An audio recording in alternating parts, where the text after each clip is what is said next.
welcome to the Plant-Based Podcast. In case you didn't know already, plants are amazing. You can Eat them, wear them, drink them, nourish your skin with them, grow them, love them, and be inspired by them. So why not join us on the Plant-Based Podcast as we speak to the movers, shakers, and growers in this amazing plant world. This episode of the Plant-Based Podcast is brought to you by our friends at Natural Grower. Launched in 2019, their award-winning liquid fertilizer and soil conditioner is made entirely from maize. Visit naturalgrower.co.uk to nurture your soil and boost your plants and veg. Enter PBP15 for a 15% discount as a PBP subscriber. How cool, we're now on series 3 of the podcast. I know, it feels a lot more grown up, doesn't it? Getting this far into it. We're responsible now, you know. We're responsible adults. Yeah. Is that what it makes it? Does it? I don't know. But seriously, we really have to give thanks to everyone who supported us. You know, when we started it, we didn't know how well it would do. And, you know, everyone's really got on board. And I think it shows how much plants are loved, you know. Yeah, so and thanks so much to passing everyone. on knowledge, but with a real fun tinge to it all. We want to really thank our podcast partner, who is Natural Grower. They're working with us all throughout Series 3, and they are the vegan fertilizer. Yeah, they are, and I'm going to be using some on my plot. Oh, good. That's cool. Can't wait. We'll have a jungle before you know it.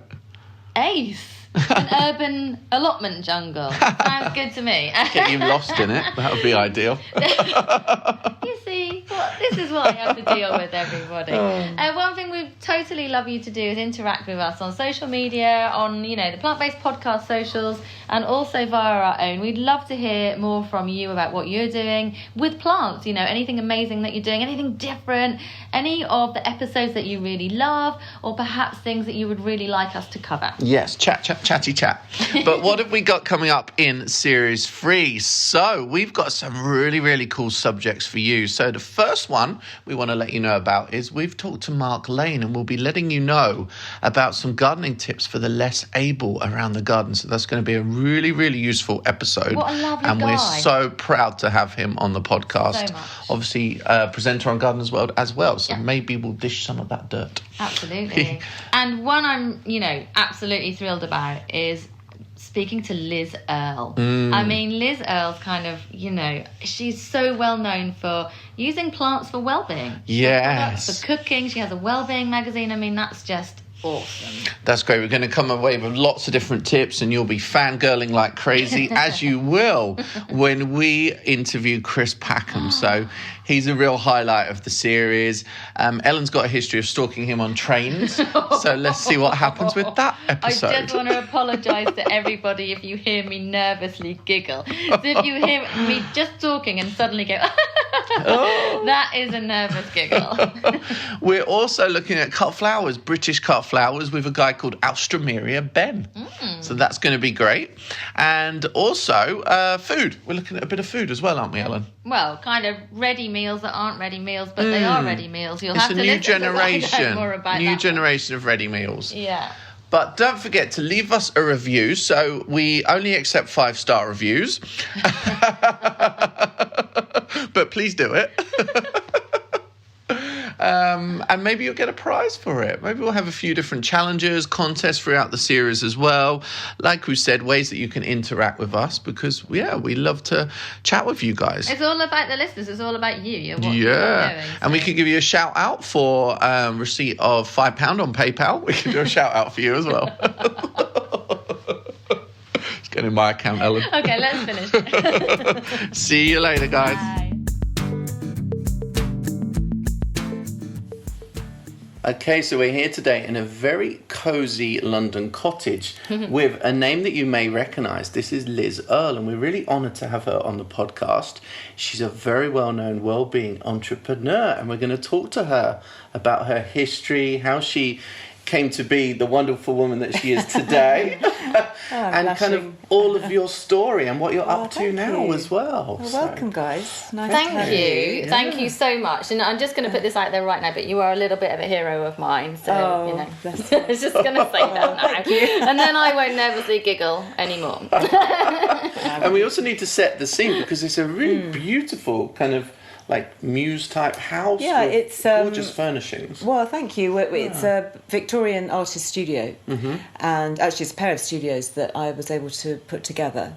And because we work from here, so we do a lot of photography and filming, and we've got a little garden outside, which you will have seen as you walk through. And it's just a lovely base. It's a really quiet oasis in South London. So we've got the parks nearby, the rivers. And it just feels very creative, so I love it. As soon as I walked in, that's exactly what I thought. I just thought this is a creative space, it's just beautiful. I saw the camellias as well. Yes. Some at the front and actually round the road. So pretty. You're very welcome. Thank you. I'm liking the pink sofa. Very much. Velvet. I like fabrics and I like tactile things. So yes, lots of velvets and soft throws and cushions and things. Yeah, amazing. I should have worn my black velvet sweater. Then you could have just sunk right into it. Be like Velcro. But take us right back. So was your love of plants and well-being, was it fixed in from a very early age? Tell us about your childhood. Yes, I think my father was an admiral in the Navy, so he was away at sea a lot. And when he came home, the garden was really his sanctuary, if you like. It was his refuge, and he would make physical contact with the land. And he's a very practical man, and he likes growing plants that do things. So he likes growing the tastiest broad bean, or the herb that will turn into a tea, or the best scented rose, or whatever it is.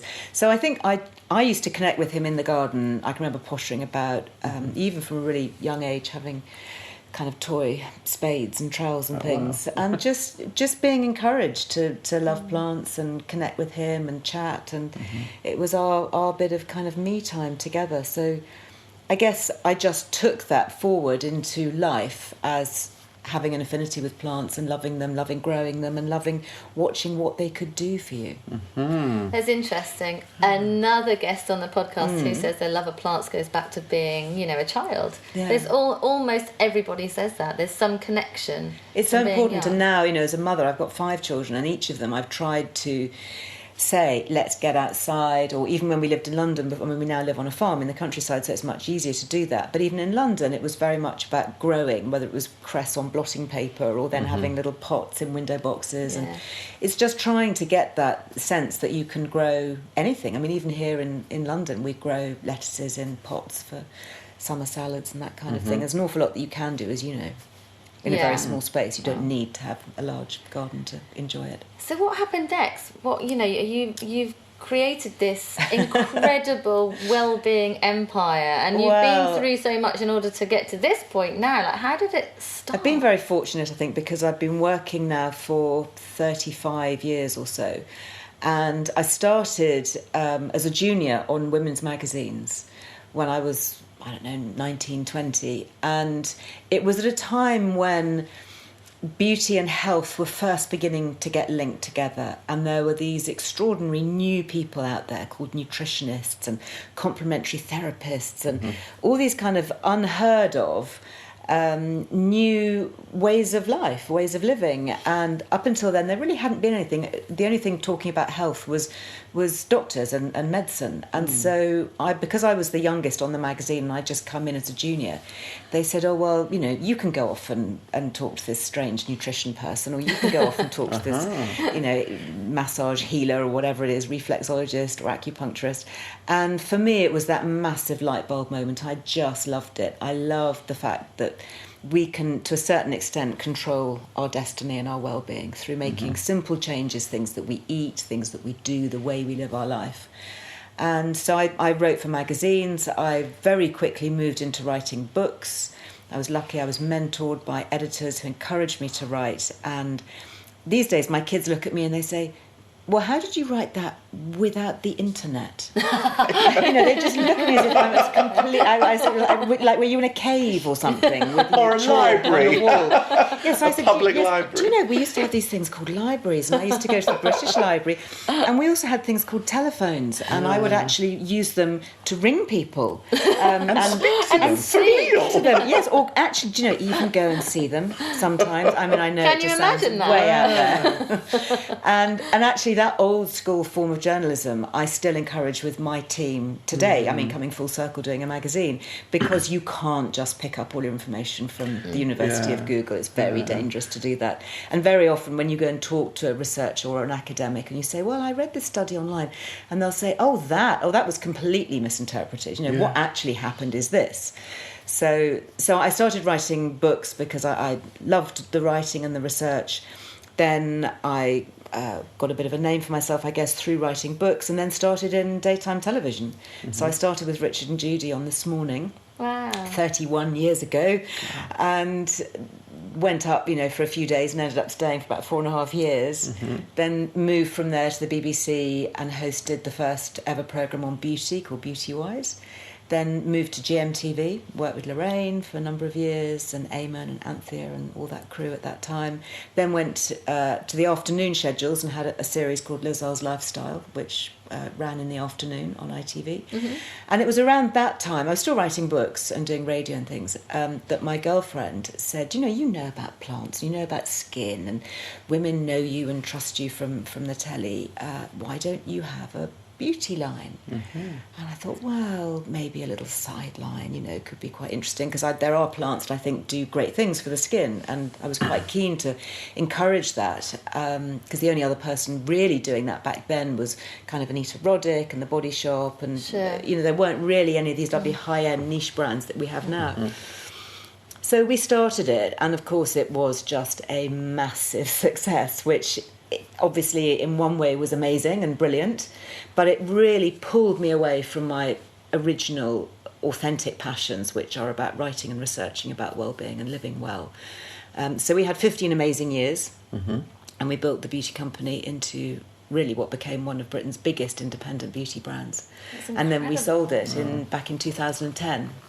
And I stayed in the brand for a little while, and then realised that actually my passions were research and writing and books and doing my own magazine. So I'm thrilled now to be able to do that. So it's an interesting situation to be in, because I'm kind of part of a startup. I mean, you can see here we're in small studios. I've got a small team.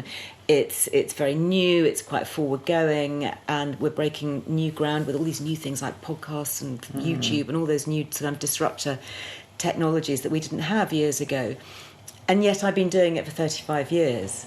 So it's really nice to come into something and have a history and authenticity and a bit of knowledge, rather than just be a kind of newbie and just kind of picking it up just because it's a fad. That's not where I am at all. Yeah. It's incredible when you think right back to the beginning, how you were sent off to write these articles about, people and products that everyone thought was just way out there and crazy. And that literally set you up for all of your career. Isn't that, it's just, I find it incredible how things like that happen. It's about, I think, having an open and an inquiring mind, and when doors open, being prepared to walk through them. And for me, I had very bad skin as a teenager. I had a lot of trouble with eczema. And back then it was just conventional steroid treatments and not much else. And I had heard through one of the nutritionists that I interviewed that if I looked at essential fatty acids in my diet, in particular things like GLA from evening primrose and starflower from borage seed, that would help. And so I did that for myself, and I found that my own skin dramatically improved. And so my first book was actually all about plant oils. It was called Vital Oils. And it was written at a time when everybody was cutting oil out of their diet. So you have people like dear old Rosemary Conley and the hip and thigh diet, which was all about going low fat or no fat. And of course the problem, if you take good fat out of your diet, is your skin falls apart, because we need good fats to make the membrane structures around skin cells, plus all our hormones and all the other things. So I'm really thrilled now to see the kind of pendulum swing back in favour of good quality oils and fats, we're talking about avocado oil and extra virgin olive oil and high-fat foods. You can go the extreme and talk about keto or whatever, but the focus needs to be on good fat in the diet and low sugar. We know that sugar is the kind of dietary baddie rather than I'm fats. just like doing this because if I eat too much sugar, I get spots here. Well, it can cause inflammation, and that's a known response.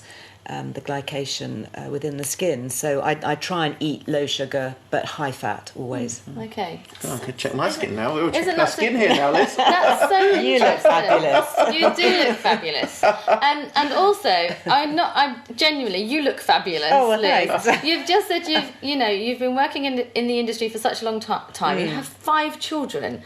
I do. You look incredible. Oh, thank you. So, you are Don't a look too walking closely. advertisement for everything that you do. You are proof that living that way works. I think over the years I've found some strategies that really do work, genuinely work, and I think that's what gets me up in the morning. That's why I'm excited with my work in Wellbeing, because there are things that we can all do that will make a difference. The book before last that I wrote was about gut health, Good Gut Guide. And that's because every medical researcher that I was talking to, whether it was a cancer specialist or a mental health expert talking about, depression and anxiety, or an immunologist or a rheumatologist talking about joint health, whatever it was all coming back to the gut. And people were saying, oh, well, of course, we're looking at the microbiome, we're looking at beneficial bacteria. And I was really fascinated by this and the fact that we can add these beneficial bacteria into our diet. And so I swear by the 5Ks. I try and run a 5K, but these are different 5Ks. So this is kombucha, which hopefully love it. You love kombucha. Yeah. Well, I was making kombucha literally 30 years ago in a bucket and putting it in the airing cupboard, and my family were going, "What on earth is that alien in the cupboard?" And then I kind of got out of the habit and stopped. And of course, then it's resurged, and now there's always got a SCOBY on the go. Kefir, obviously. Oh, kefir, yeah.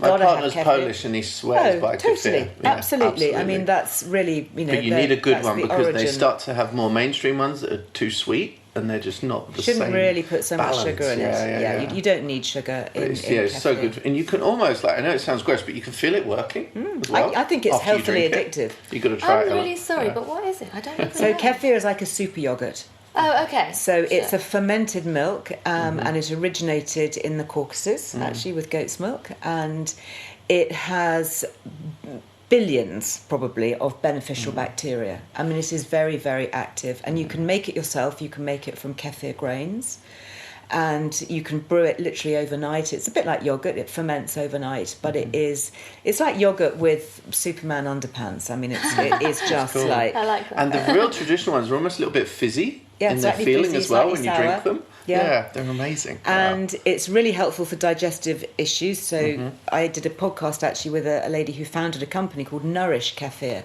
and she cured her long-term Crohn's with it, Crohn's disease. And she was given some. She was on bed rest, having had this high-powered job in the city. And she had a Polish friend come to visit her and brought kefir and said, "Oh, I really think you should try this." And literally after one glassful, she started to feel different. Wow. And so she became so evangelical about it that she started a whole kefir company. So kombucha, kefir, kimchi, which is the Korean pickle, little teaspoon. You've got to have a separate kimchi fridge though, haven't you? Well, it really does smell honks, doesn't it? Yeah, you've got to keep the lid on the jar. I always get told off when I've got it at home. It's like, It look can. at that kimchi. And sauerkraut, that which is Yes. with the other one, that's of course very German and has lots of beneficial bacteria. Again, super easy to make. Yeah. Chopped up pickled cabbage. Yeah, I've never really made it. I know easy. it's easy, but I've never Oh, done it. It's you just shred a cabbage, you chuck in some other things maybe for flavour, like some fennel or a few dill seeds or something, and you cover it in salty water, so it's marinating in this brine, and you leave it. So you've got to have the courage of your convictions to leave it for a couple of weeks and let it kind of bubble and ferment. And my fridge is full of stuff that has got sticky labels on saying, "This has not gone off, do not throw it out," okay? Otherwise, But my what if kids will go something through... does go off? How will they tell the difference? Oh no, but you can. When something goes off, Yeah. it goes brown and manky and it smells bad. So it's very obvious, or it's got green whiskers Like on old it or portions of something. bolognese, yeah.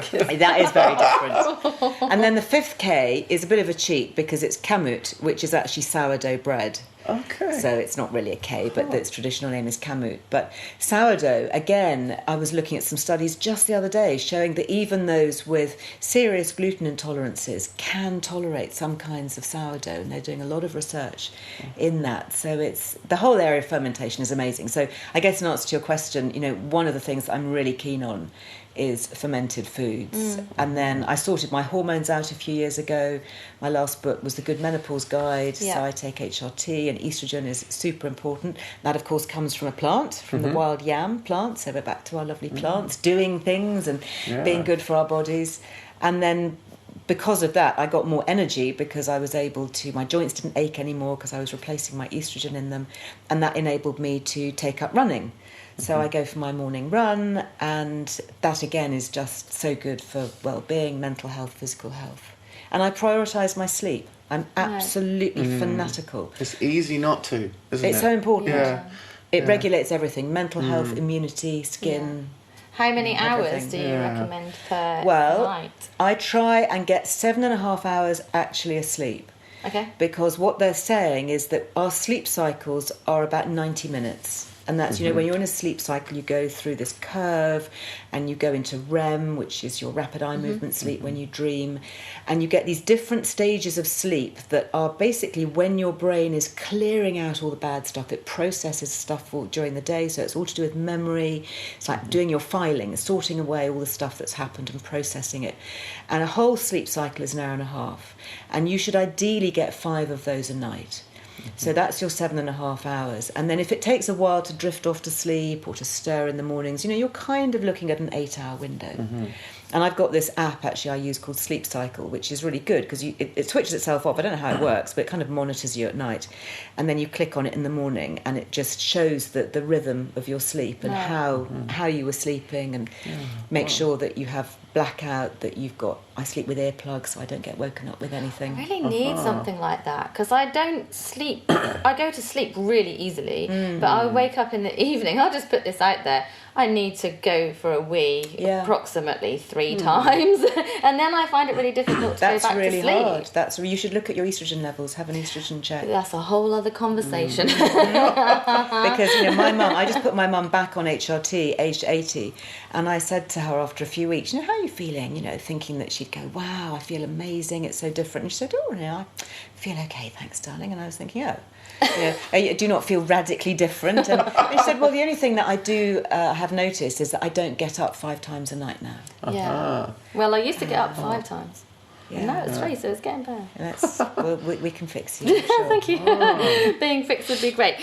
You've obviously mentioned food such a lot and your love for plants. But I take it from some of the foods that you mentioned, you don't eat a plant-based diet. Or you do? I eat lots of plants, but I'm not vegan, no. In fact, I live on a farm, and I'm a great believer in regenerative farming, regenerative agriculture. So I eat grass-fed meat. I'm a great believer in eating things like British beef and things like kefir, for example. We know that kefir really has to be made with an animal milk. So it doesn't need to be cow's milk, but you can use goat's milk or sheep's milk. And that's because the proteins wrap themselves around the bacteria as they pass through the digestive tract. Because anything that we put into our bodies has to survive unbelievably strong stomach acids. So to get through to the lower intestine, you need to have a protective mechanism. So yes, you can make what they call kefir from a plant milk, from coconut milk or whatever, but it won't be as effective as something that has the animal proteins to help protect it. And in fact, they're now saying legally it shouldn't really be called kefir because it doesn't have the same efficacy. It should be like a plant-based probiotic juice rather than a pure kefir. So it's really interesting. But I believe in balance, and I believe in having a balanced diet and in making sure that you are really well protected, with your iron, your B12, your choline, your taurine, your creatine, all these different iodine, all of these different amino acids and things. About the balance. Yeah, and just making sure, if you are purely vegan, that you are seriously looking at your supplements and making sure they're absorbable. For example, brain fats, we need EPA and DHA. DHA is only from a marine source. So people who take flaxseed supplements, for example, aren't getting their conversion of the DHA. You need to have the supplements from an algae. Are you young, Ellen? I take supplements. Yes? I take B12. You're getting your algae? I take a multivitamin, and I take vitamin D. Mm-hmm. And why I take vitamin D because I was told that helps to absorb calcium. Yeah. And for other reasons that we may have touched on then, I need to be doing that. And yes, that's it. Yeah, well, I would really look at getting a DHA supplement. So you're getting your omega-3s, but it needs to be an algae-sourced DHA. Okay. Thanks. We've got a lot of information online, because actually my senior health and beauty writer and podcast producer is vegan. Right. And she wrote a very interesting article that went out in January for Veganuary, actually on the dangers of being vegan. You know, and she's very much into, you know, making sure that you get your healthy brain fats. Because if you don't, you're setting yourself up for issues like anxiety and depression and actually insomnia. So we can talk offline. This has been very useful already. So, like, when you're at home, are you growing lots of herbs and remedies yourself to then kind of, you know, bash away out in the kitchen in the pestle and mortar? Is that how it works? I do grow my own experiments? herbs. I don't do tinctures. Although I do make an elderberry cordial. So I'm a great believer It's in. so sugary though. Can't it? It is quite sugary. Yeah. I make them lower sugar. Not being judgy. Well, I'm quite defensive now. Yes, it does have a little bit of sugar in it. It's about the balance. It is the balance, but it's quite concentrated.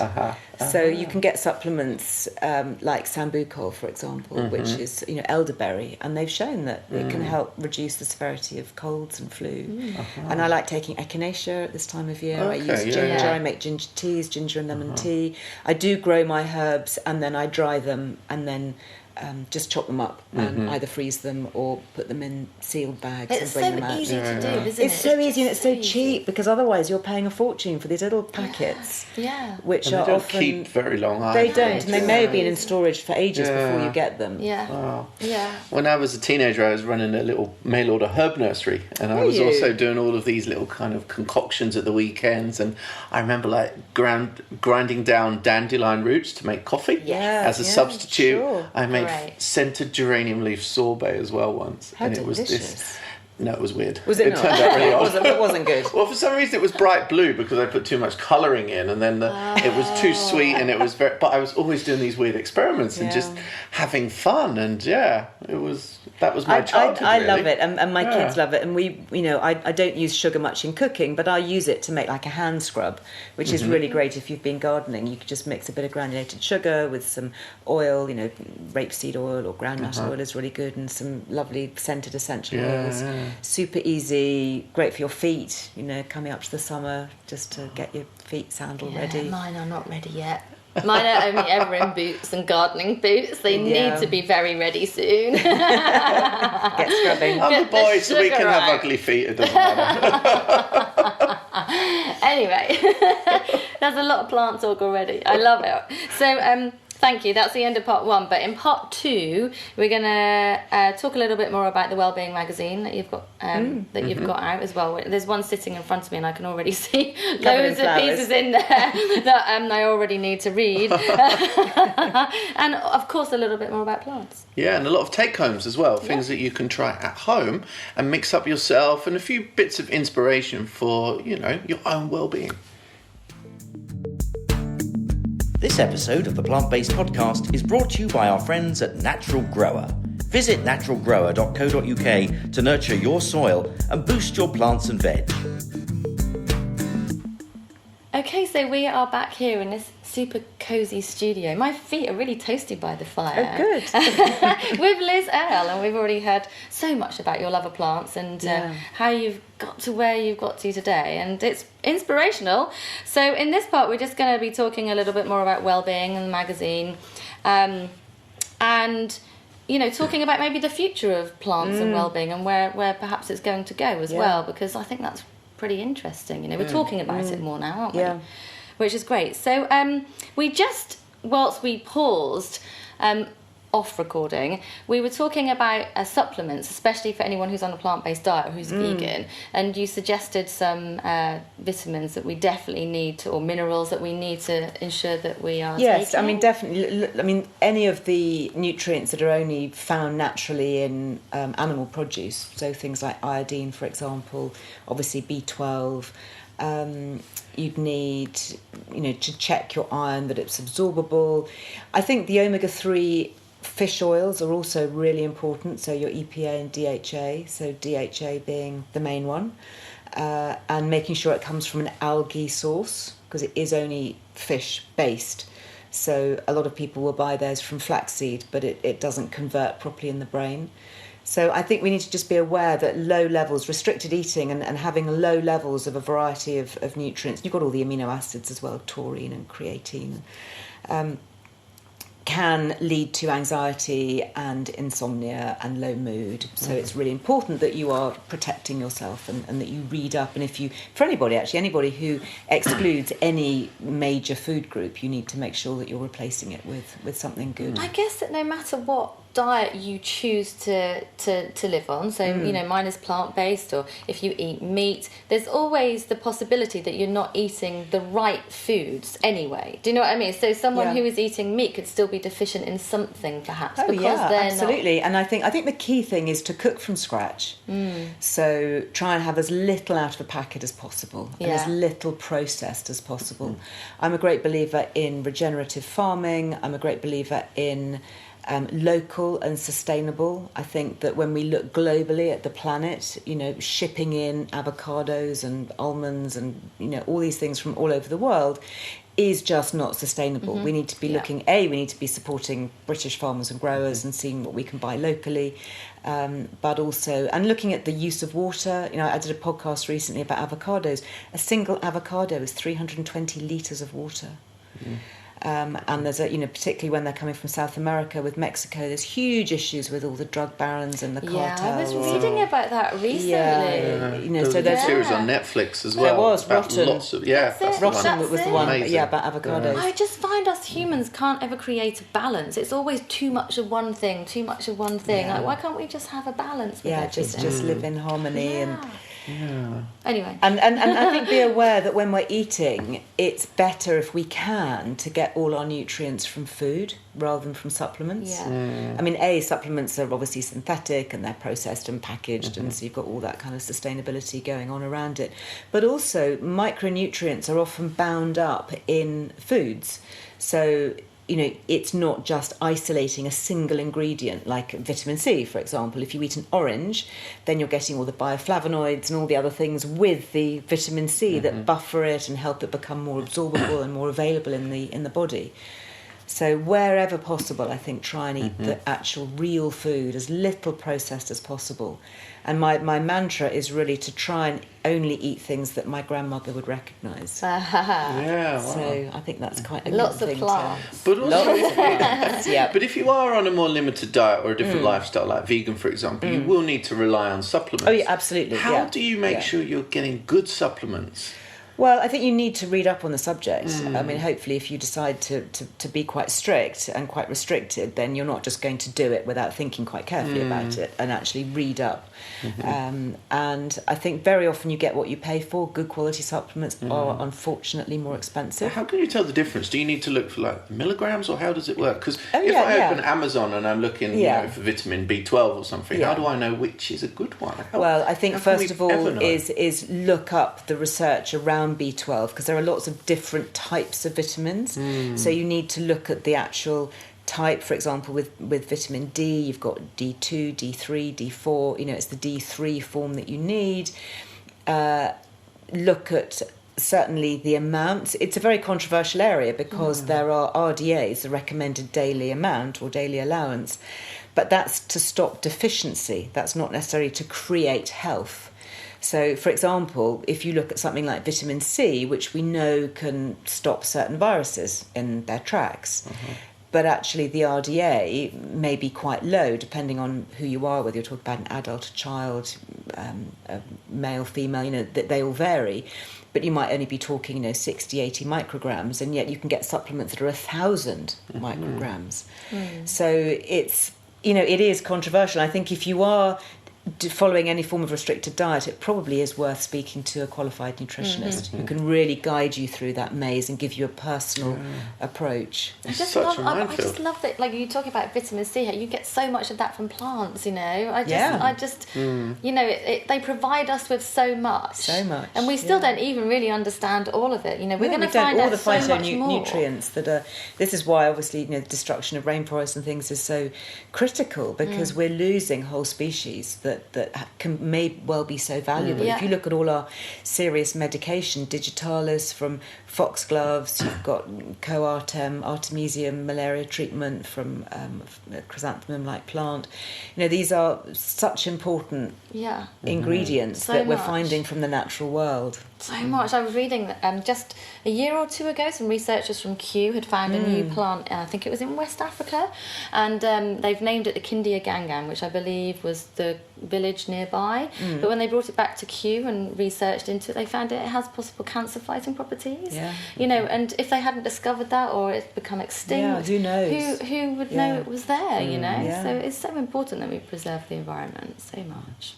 Really? Yeah. So the place that you really collect together all of this knowledge and share it with your followers is the Wellbeing magazine and the website. Yeah. So tell us a bit more about that. When did it start? What came first, the magazine or the website? It did. Well, I guess the website started because I thought I'd just like an online platform to put all this information out. And then I thought, well, maybe I'll do an online magazine or a download. And I love Christmas, so I know it's not very seasonal, but Christmas for me is a real highlight of the year. I start it in about September. Wow! And I got lots of... I hate Christmas. Really? Any tips on that? Oh, you're the Grinch. No, I love it, and I love passing down family recipes and things. So I said to my eldest daughter, who used to help me digitally, can you make a download for Christmas, like a magazine? And can we sell it maybe on the Apple Store? And she looked into it. She said, oh, yes, we can do that. But they won't take a one-off. You have to do a series. And I said, well, how many do we have to do? And she said, well, 4 is the minimum. So I said, well, what happens if we just do 1 and we don't do any more? And she said, oh, that's okay. You can cancel it. Just do the 1. So I said, that's what we'll do then. We'll just do this lovely Christmas What a great loophole. So that's what you think. So we did this in all our naivety. And it sold really well. And we came to January and we thought, right, okay, let's have a look at the statistics and let's close it down. And what we didn't realise was that most people had subscribed to all 4 for the year. So we were then faced with this quandary: what do we do? Pressure. Do we, we either disappoint everybody, or refund everybody, or we do the 4. So we thought, well, actually, spring's really nice because you've got Valentine's Day and Mother's Day and Easter and all these things that we can celebrate and talk about feasting and plants and well-being. So we did the spring one. And then all our readers were contacting us saying, we love this, but do you think you could print it? Because it would just be so much nicer if we can physically have it in print. So kind of we went counter-culture. I thought everyone was going online and going digital. We started online, and then we had to kind of retrofit it into the printed page. Oh, and can't beat. I think paper will always be king. Absolutely. I've just picked your magazine up, which is here on the table, and nothing beats holding this. It's tangible. And I just think you absorb it more. It makes you relax because you're reading. You're not looking at a screen. You're just relaxing. You're switching off. It is. I don't think I could ever replace books and magazines with online only. Well, the other thing that I like about it as a journalist and as a writer, I'm sure you've had this experience where you've been online and you've looked at something and it's not right, and you can immediately change it. You kind of go into the back end or back of house or whatever, and you fix it straight away. And that leads to lazy, sloppy journalism because there's always that, it doesn't matter if it's not quite right because we can fix it later. If you commit something to print, that magazine that you're holding will, more as likely not, still be here in 10 years' time. Yeah. And if it's not absolutely true, you can wave it in front of me and you can go, Liz, you said this. Yeah, so it's the same with a book. You can't rush ahead and just change it. Yeah. You can't. So you Yeah. have to be absolutely sure. And we put on the front cover, Wellbeing Wisdom You Can Trust. And I say to my young team here, who are all kind of millennials and don't remember life before Google and before online, so just be really, really careful with every single word, because it must be true, highly researched and true. Oh, you've come across Sarah Raven in the magazine. I've already found the gardening. Yeah, she is our gardening guru, our regular correspondent, and I just love her being in the garden with Sarah. I have many dahlias from Sarah Raven's website. Who does not have I many think dahlias? she's helped their revival. You know, She is the dahlia single-handedly. queen. Absolutely, Come on. 100%. Yeah. And She should so have I'm a just Dahlia flicking medal. through the magazine, and so much of it is actually about plants. So Yes, there's yeah, walks yeah. in nature, Yeah. you know, you've got the Yeah, gardening. but plants are fundamental to well-being. You know, Yeah. we eat plants, we live with plants, we want plants in our homes. We can use as a whole piece on natural cleaning in your home using plants. We have a section at the beginning with a botanical drawing, and we have a lovely botanical illustrator and looking at the medicinal use and history of certain plants and how you can bring that back into life at home. The beauty section will very often feature fragrances based on plants or plant dyes. I mean, even something when we're talking about hormones, for example, you know, coming back to estrogen and HRT, it's plant-based. It comes from the wild yam plant. So I think whichever way you look, it's plants, all isn't comes it? back to plants, and we love that. So I'm flicking through the magazine, and it looks to me like it's very much aimed at women. Is that the Yeah. target audience? It is. I mean, we do have guys who read it, obviously, and recipes. Everybody eats. Hopefully, everybody gardens. So there's plenty there. But I guess it is unashamedly really for midlife women. I mean, a lot of mums will buy it and they'll share it with daughters, or they'll take it to their mum. It kind of goes across all generations. But we don't do very much fashion. We don't do any salacious gossip. We don't, you know, we're not into that kind of stuff. It's just, I guess it's very wholesome, really. It's And an the absolute travel pleasure. is all about travelling to somewhere where you might enjoy for your well-being. You know, you might go on a creative drawing course, or you might go walking in the fens, or you might go, there's a whole thing here about Japan, for example, and about the Japanese culture. Yeah, I actually noticed in the back here. Is it wabi-sabi? Wabi-sabi? Yes. Wabi-sabi? How do you pronounce it? Yeah. In the back here.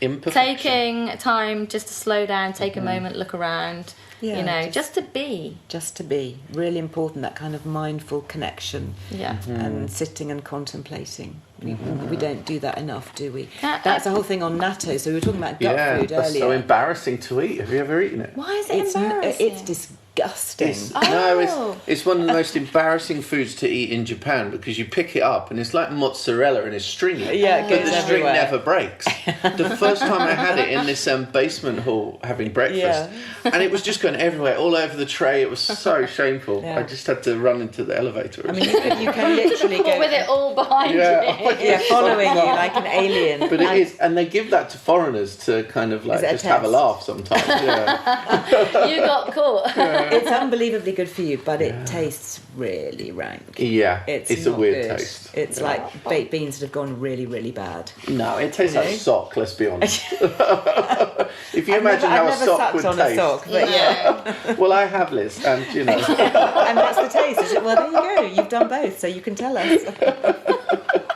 But would you ever consider doing a title for men? Because my problem is, you know, Men's Health magazine. Yeah. It's so kind of geared towards kind of like sporty straight Gym. men, which is kind of like Yeah. people's lives aren't really like that, and they kind of assume everybody works in an office and wears a suit and tie, and that's not real life for a lot of guys. Yeah. You know, in the UK and in Europe. But you should start it because, you know, I think that there is real strength in being authentic. And for me, you know, I am a midlife woman. I've got older kids. I've been on a journey with my own health and well-being. And I want to share that and be part of it. And I think that there's nothing like being passionate about something to being able to bring other people along with you.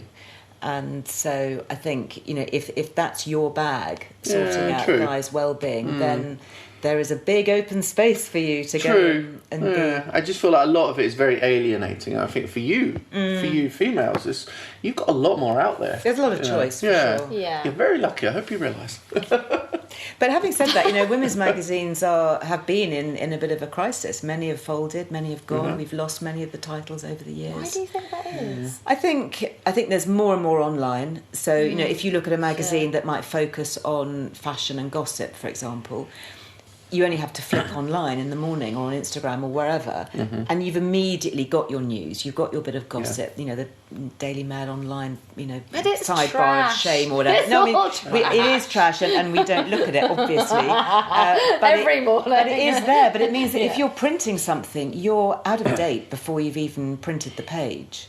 So I think the magazines that are doing well, my magazine is actually one of the very few on the newsstands that's thriving, because it has a very different tone of voice, and it's about living well, and it's quite kind of wholesome and good for you, and we don't try and be too newsy. That's the key. Good for you. I think we are seeing a bit of a shift, aren't we? We're all living longer, hopefully. That's statistically, we're living longer. And if we're going to have more years on our life, we want to have life in those years, because there's no point in just living an extra 10, 20 years and being in a mobile, decrepit heap that hasn't got all your marbles sitting in the corner. So, I want to hang on to all my faculties for as long as possible, physical and mental, and have an even better second half, actually. A lot of my work is about how do we make sure, particularly as women, because women, let's face it, are usually the primary caregiver. They're the ones who will bring up children. They're often looking after older parents or other members of the family. And you get to that stage of life and you think, well, the kids have left home. I'm no longer perhaps looking after older relatives.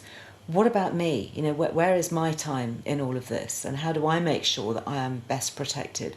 And actually, you've got to look after the caregivers. Who cares for the caregivers? Because if you don't then look after yourself, how are you then able to help others? And just before we move on and do a few take-homes, kind of, like for me, I loved plants when I was a kid, but it wasn't cool to like plants at that point. And it's so strange for me to see the change, and now everybody's crazy about plants and well-being, and kind of, you've obviously seen a similar change as well. How do you feel about that? Do you think it's great that everybody's got there, but it took them so long? Like, where have you been? Totally. It's like that kind of pretty woman moment, isn't it? Walking down, where is it, Melrose Place or wherever, and just going, big mistake. All those people who kind of poo-pooed it before and said, oh, that's just a fad, that'll never last. And you go, I never know whether to be happy or annoyed at them.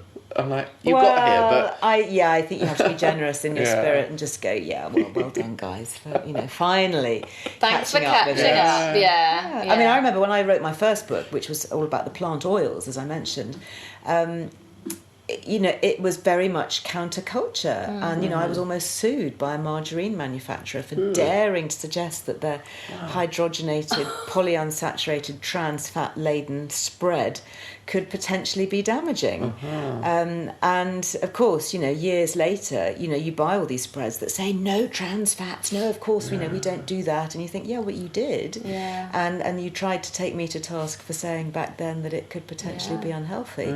It's like the 80s into the 90s was a really fake world, wasn't it? It was very Gosh.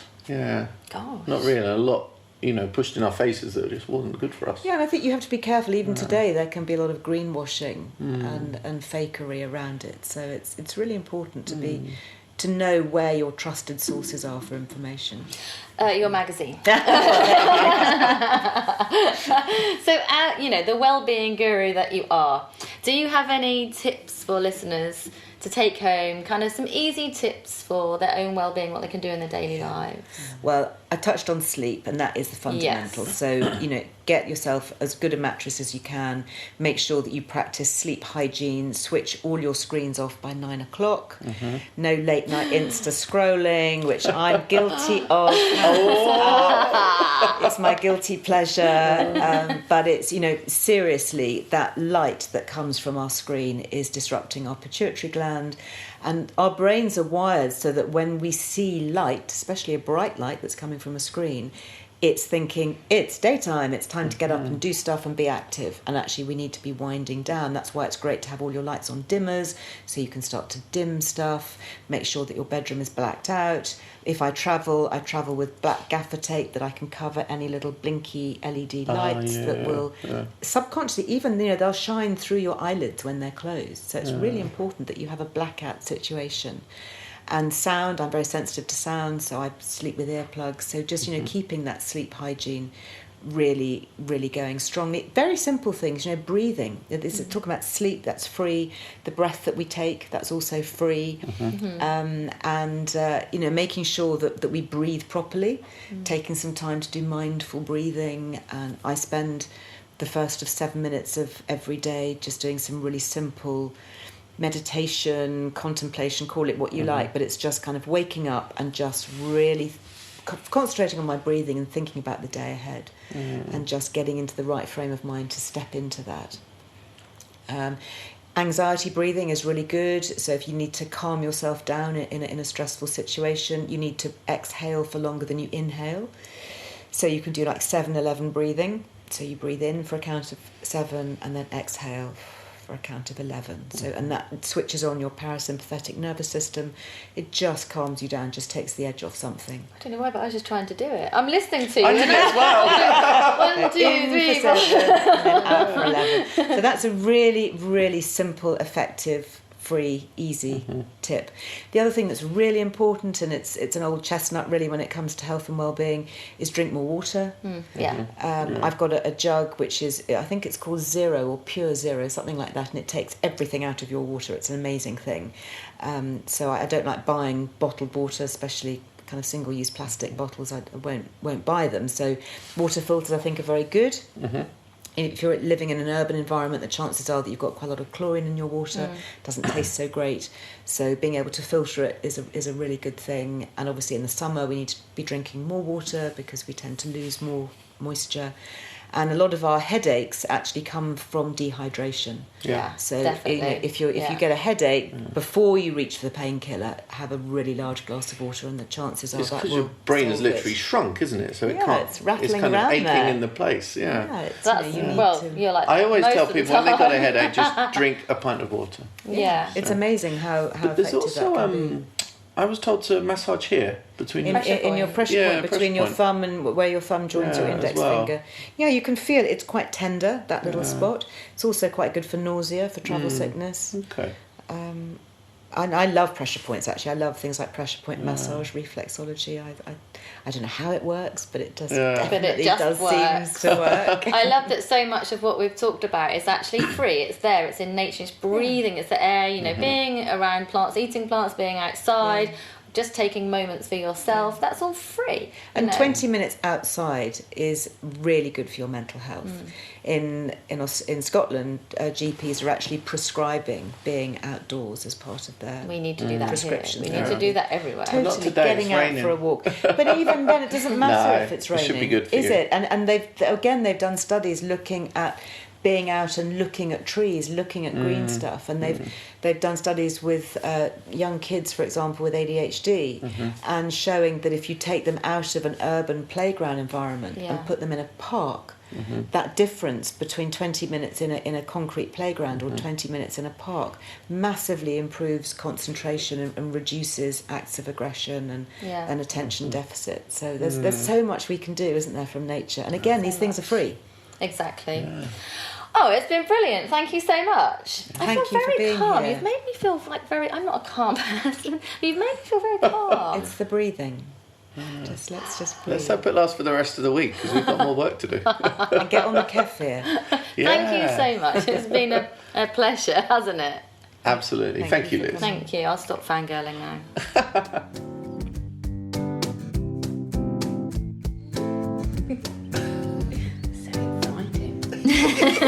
That's on record, you know. We're so pleased that it's exciting.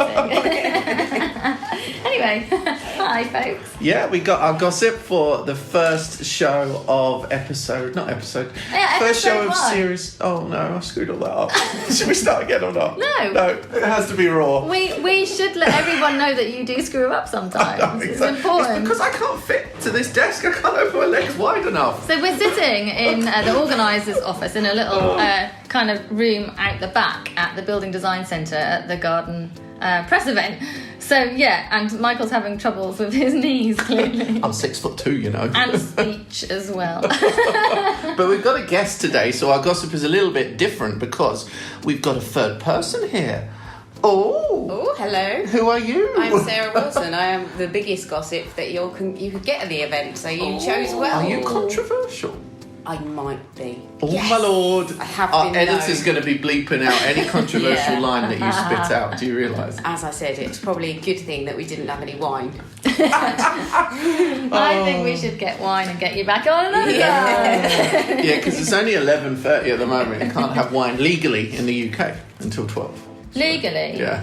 Socially? Yeah, I think so. Well, it's kind of like... What rule is that? Well, someone's going to judge you if you've got wine at breakfast. Oh, yeah. Judging is different. Ellen's to been being in legal. America too long. She has mimosas for breakfast every day, watching daytime TV. I watch America's version of Loose Women with a mimosa on the sofa.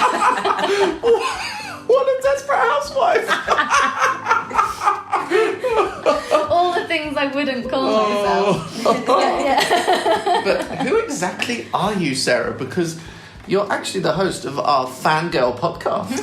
Well, yes, I am the roost. Yeah. I am the host of the Roots and All podcast. Mm-hmm. Other than that, nobody's quite sure what I do, including me. Yeah, we don't know either. No. But it's hard to describe even what we do sometimes. I know. Sometimes people Yeah. say, what would you call yourself? I'm like, me? So Ellen. what do you do?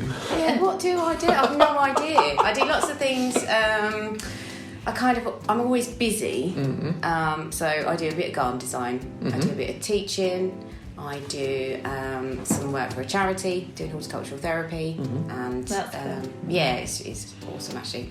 Bit of kind of consultancy work, and then the podcast. But it's all like gardening related to plants It's all and stuff. Yes, it all So what made you kind of start the podcast up? Truthfully, it was because I used to listen to gardening podcasts and I'd watch sort of gardening programs on the TV, and I didn't like any of them. And I thought, Did you think they were SH1T? I did. I was told not to swear, but yes, if I could, that would have been. That won't a get big bleeped word. out, we're safe with that. SH1T. Yeah, no, I just didn't think that they were kind of that representative of gardeners. And They can be very repetitive as Yeah, well. It's very like, what to do in repetitive. March? Exactly, it's Yeah. exactly that. Yeah, and they weren't very truthful, and it kind of worried me that people were watching them and thinking they could replicate the results they've seen Okay. on TV programs, when in real life we all kind of know, anyone who gardens knows it's not quite as. It's not how it quite goes. It's that. real hard work. I think Yeah. the biggest myth of the modern world is that gardening's easy. Yeah, I It know. really is. It's like, what? Yeah, definitely. Yeah. But you won an award as well. Yes, I did. I won the Garden Media Guild Podcast/Broadcast of the Year award. Were we jealous? I can't remember now. No, we were so excited. That We were won. excited. Yeah. Insert word. Yeah, I can't remember if you We hosted. were excited. Yeah, because we were in the Yeah. same category. Yeah, you but we were. were Yeah. so pleased that you won it. Oh, so thank super you. well done. We love the I podcast. think you've just got such a nice interview style. And I really like your accent as well. It's, Oh, it's me I love trying it. not to be South London. So it's but I like love that accent. Trying though. It's not really, to be. it's but like a you South say- Londoner that's moved to Sussex. That's why I say if you get me on the wine, I sound like an extra from EastEnders. Oh, that's cool though. I love EastEnders. Generally, I'm trying to hold it back. Oh, the best thing earlier, I found out that our PR girl, she loves EastEnders. So So we when were- you went to the Lou Ellen Oh in my Bills, gosh, yeah. obviously other restaurants are available, we were chatting EastEnders endlessly. So last night, EastEnders endless. Michael wanted to put EastEnders on YouTube. I was like, really? Do we really have to watch EastEnders? So we ended up with Neighbours, and I was like, I'm quite excited about that because I haven't seen it for so many years. And then at breakfast this morning, she was like, Holly, do you like EastEnders? She said, I love EastEnders. What's And she wrong likes with Neighbours you as all? well.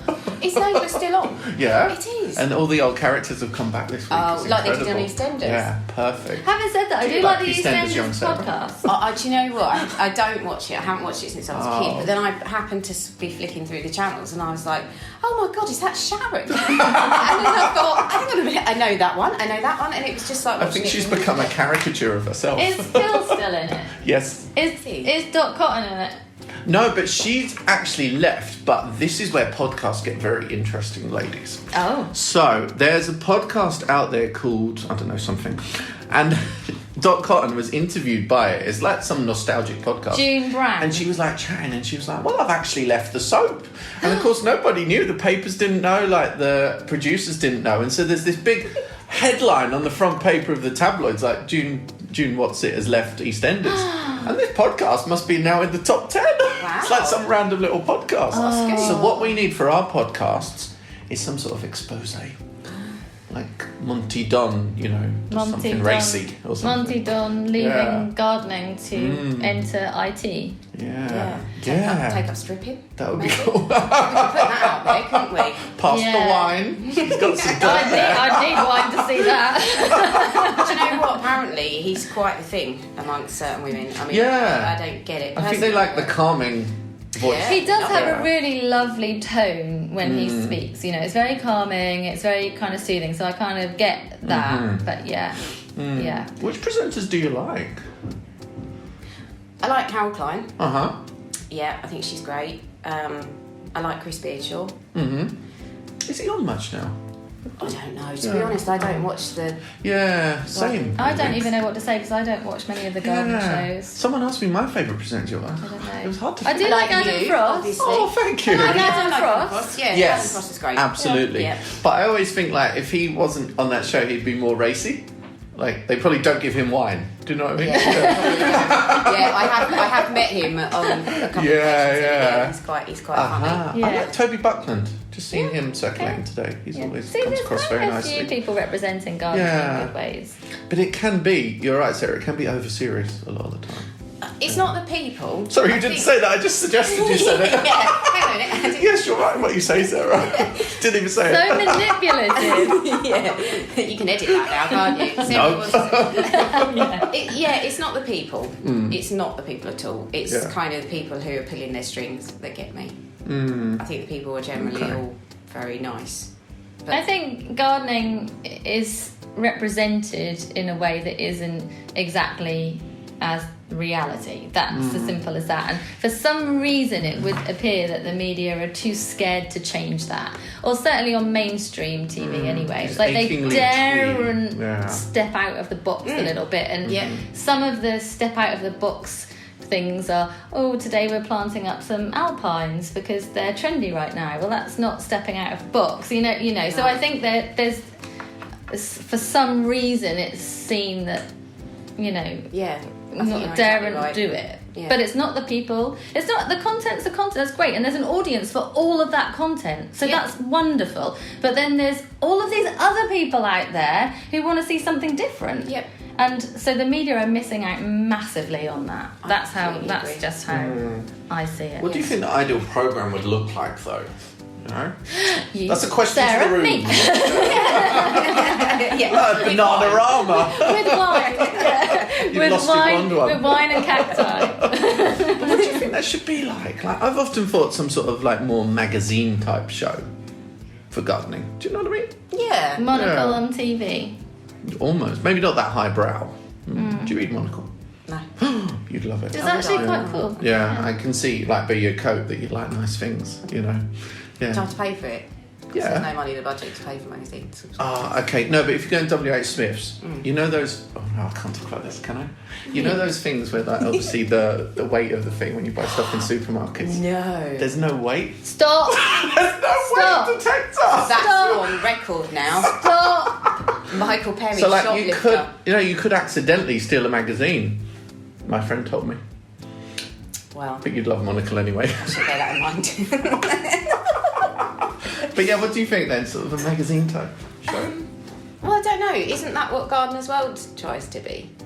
You know, it's kind of, let's have a section on, I don't know, let's go down to the allotment and then let's have a little bit here and a little bit I think there. it's too serious, and I wish that Monty's garden was, you know, on the back of a 3-bed semi. Do you know what I mean? Yeah. And not, you know, this big country Yeah, home. you know, it's amazing. More relatable. What he's got is amazing. You know, most of us don't have that, you know. But it is inspirational and there's loads of tips and that's really great and people really do love it. So I definitely don't want to be saying that shouldn't be there. But there needs to be this extra thing, like you were saying, the back of a semi, you know, just a patio garden, a Real balcony. gardens. Real gardening. Where the majority of people garden like that. The majority of people don't garden at Long Meadow. It's garden, yeah. yeah, which is beautiful and amazing, and I'd want to show it off too, I'm sure, if it was mine, you know, but that's not the reality for 99% of the population. No, and it's, I mean, where I work and live, there are big gardens like that, but they're still not the reality, because he has God knows how many gardeners behind the scenes doing the work, whereas most people, even when they've got a big house, they can't afford to have that many gardeners. It's hard work. And they should have like a segment on wind spinners and that sort of stuff, because that is what people really put in their garden. It is, yeah. As much as you think, oh, that's not the best taste, it's like, but that's fun. Don't be so judgy about exactly. people's tastes. Yeah, it's fun. There Solar should be no lights, judgment. you know, we use these things in gardens. Yeah. I have a flamingo in my garden with a solar light on it. Yeah. Well, I actually moved it to the allotment when I went to America. It got blown over in the wind, but it's fine. And Freddie the flamingo. So that's an omen. Not very creative about that, but yeah, it has like a little solar panel on it, and it lights up at night. Oh. Haven't you got a disco fountain as well? I helped you get the sample. Do you remember? I've got a disco fountain. Don't be ashamed. Don't be Gardener's World about it. Okay. I'm going to tell you why I didn't finish or sound excited. You did help me get a disco fountain. The disco fountain was actually really excitingly cool in the back of an urban garden. The water's trickling and the lights are flashing. It's like a disco, super cool. And then it died. We won't name the manufacturer. Exactly. And I kept the top of it to plant up our podcast TV episode. Yeah. And I threw the fountain away. My God, I hope Lorna, who represents Banini Fountains, is not listening to this podcast. Oh, ding dong.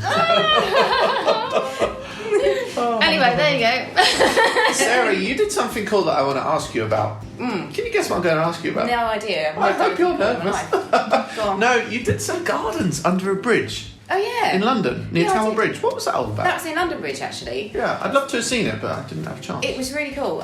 So it was done with Cityscapes and Team London Bridge. So I think in London Bridge area, all the businesses put some money in to kind of green up the area, and there's sort of projects that get the go ahead. Yeah. So that was one of them. So they did it in Stainer Street, which used to be a road through London Bridge Station, but now it's a pedestrian walkway. But nobody uses it because everyone walks sort of parallel to it through the main concourse. So the idea was to kind of encourage people to use it when the station gets busy. Right. So I walked past there just this morning though, and it's closed off at both ends. So obviously that didn't kind of come to fruition unless they're going to do something else in there. Because I saw that when the gardens came out, they put artwork in there. Okay. I think it was photography. There's so many of these areas that can be used, you know, all around London, you know. Yeah. That's cool, though. Love it. I wanted to do a really like a garden based on a Greek myth, with a tree wearing a dress and stuff, but I got shouted down. And then I wanted a platform that went up and down when you kind of used the hand crank, but also we couldn't do that. So actually what came out of it was a very tame version of what I wanted to do. Gardener's World. Yeah. God, it's censored all over the place. Oh, you are looking to race up gardening. That's nice. I love it, yeah. Have you seen that, what is it, Subversive Gardener? I don't know if they're still around, but it's this... I don't even know who it is. Maybe it's any one of us. Who knows? Yeah. But it's this person that goes around like dressed as a business person and has a suitcase that then sounds so James Bond. That then has a button that then releases seeds from the bottom of the suitcase. So it's then sowing seeds as they kind of walk, you know, to work and stuff like that. Subversive Gardener. The James There's a whole Bond website. blog. Yeah. Oh, that's hilarious. That was amazing. Yeah. See, we could all do that. I think so. Yeah. But we could all do that. There's no reason why you can't walk along with, even without a briefcase, and just sprinkle some seeds. Definitely. You know, there's no reason why you can't. Do that. Little wildflowers on the edges of the pavements and stuff. Maybe we'll do that. So I'm going to look around here today, see if I can get some wildflowers. Yeah. And then on the way back to where we're staying, I'm going to sprinkle them along the pavements and then see if they grow. And Mike's going to film you doing it. I don't remember much green as we walked here, but yeah. No. Well, that's probably because they come along behind you. Sweep them away. True. Spray them away, yeah. But very you've seen some cool products at the show today, because obviously we're very kindly in the office of Garden Press event, aren't we, at the Business Design Centre. They haven't brought us coffee though. No, I know. Yeah. Holla soy cappuccino. Well, have you seen some cool stuff? Or I have just arrived. Yeah. Make some stuff up then. Yes, I will. I-tip handles. They're quite cool. What? The wheelbarrows, I-tip handles. I-tip? They actually sent some to the charity where I work free of charge, and they're for people who have kind of mobility issues. Okay. And it makes it easier to tip the barrow, or you can put them on anything like a sack barrow or. Yeah. Does it make it easier? It makes it I lighter? don't know, it's something to do with the angle a bit, and it kind of, I don't know, That's something cool. to do with physics, don't When you I said think? I-tip, I thought it was like some new Apple product that helps Yeah, you empty your well- wheelbarrow by Bluetooth. I thought it was like a pen. Yeah. I think they have done it with the little I and the big T, so it's a nod to that. It's illegal. Yeah. Yeah. So Don't complete, tell not them. really gardening related, although it sort of is. They're doing a melanoma campaign to, because obviously gardens are outside so much, so you need your sunscreen on. And they've got a screen where you can go and see how old your face is now, and then in 10 years, 10 years, and 10 years. So I've seen what I'm going to look like when I'm lovely. 50, when I'm 60, when I'm 70, when I'm 80. Nice. Well, I would do it, except that I should just have Botox and fillers, so it's going to be completely. I did But you've got to think keep up with it that. if you do that. I thought, well, I'm not going to be looking like that, so I know what Be I'm going to be having doing. full face. I think you always end up looking like your mum, whatever happens. I Even thought though- I looked like my dad. Really? Yeah, I did No, as mine well. was my mum. Like, sometimes if I catch myself wrong in a picture, I'm like, Jesus Christ. I look like Joan Collins. No, my mum. Honestly, I think that your parents are Joan Collins and Ryland. No. Have you not met his mum and dad? No, I haven't What about? actually. No, actually. No, I've never met Joan or Ryland. No. Ah. You met my partner briefly at the weekend. I met Raphael, Yeah. he's so sweet. As we gave Ellen lent me her car for a few weeks. So. Oh, right, okay. Yeah, so we've been like ragging that around the tracks. Yeah. I wondered what was wrong with the clutch, to be honest. Like Gary Boys. Rattly clutch when I got back in the car. Yup. Anyway, have a lovely time here today, walking around. We've got more to do, haven't we? Why are you I just love it. laughing? Like you go for this jokey bit to then just like, right, let's go back on Well, serious track. why is that serious? I don't know, It's you're I hope just you have a so lovely square. time. Every time we do a gossip, Michael says I'm either square or what do you usually say? Cheesy. Yeah. I and don't last know, time but I don't know why. Like I told her literally last don't know time, why. Don't give me that side dish of judgment. So it was a Skype interview, and he was laying on the bed, and I was like, "Are you in bed?" And he's, "I don't need your side dish of judgment." I was like, "I just asked if you were in bed." Oh my gosh, there was no judgment. Are you even dressed? She winds me up something. I think you're lovely together. Oh, thank you. Oh, that's so sweet. Well, I think you're cool as well. I think we could do some Bananarama covers. Yeah. I'll be. Have you seen me at karaoke? This is a night out. This is wine and Oh, it is. karaoke night out. Yeah. You are cool. I remember seeing you at the perennial party, but you're at a distance and you're Oh, yeah. surrounded by people I You might not have only liked. popped in and out for about 2 minutes. I know, Didn't you? but I find it really hard. I'm going to sound really square and old now, but I find it really hard in those places to hear people, and you end up having these really SH1T conversations that you think you know what they've said, but you're not sure, and they talk this whole dialogue, and you're like, yeah, and you don't know what you're agreeing to. Well, you should stand You find outside that? in the smoking area. That's all the best True, conversations. but you have to smoke to do that. No, but it helps. Yeah, but you were right in the thick of it, so you must have good hearing. Yeah, it was. I got a bit railroaded. Somebody brought over a gaggle of 6 fans.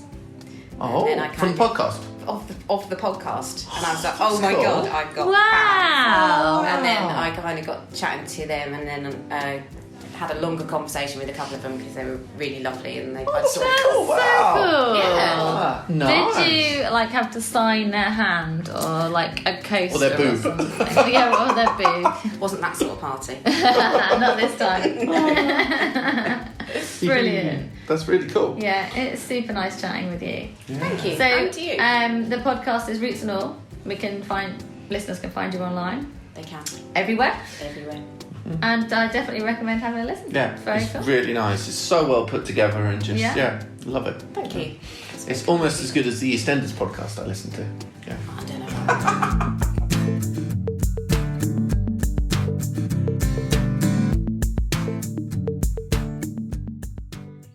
This episode of the Plant Based Podcast is brought to you by our friends at Natural Grower. Launched in 2019, their award-winning liquid fertiliser and soil conditioner is made entirely from maize. Naturally rich in nitrogen, potash, phosphate and other trace elements that plants and vegetables love. It is approved by the Soil Association, Vegan Society and Organic Farmers and Growers. Visit naturalgrower.co.uk to nurture your soil and boost your plants and veg. Enter PBP15 for a 15% discount as a PBP subscriber. Thanks for listening. You should now be at least 25% more obsessed by plants.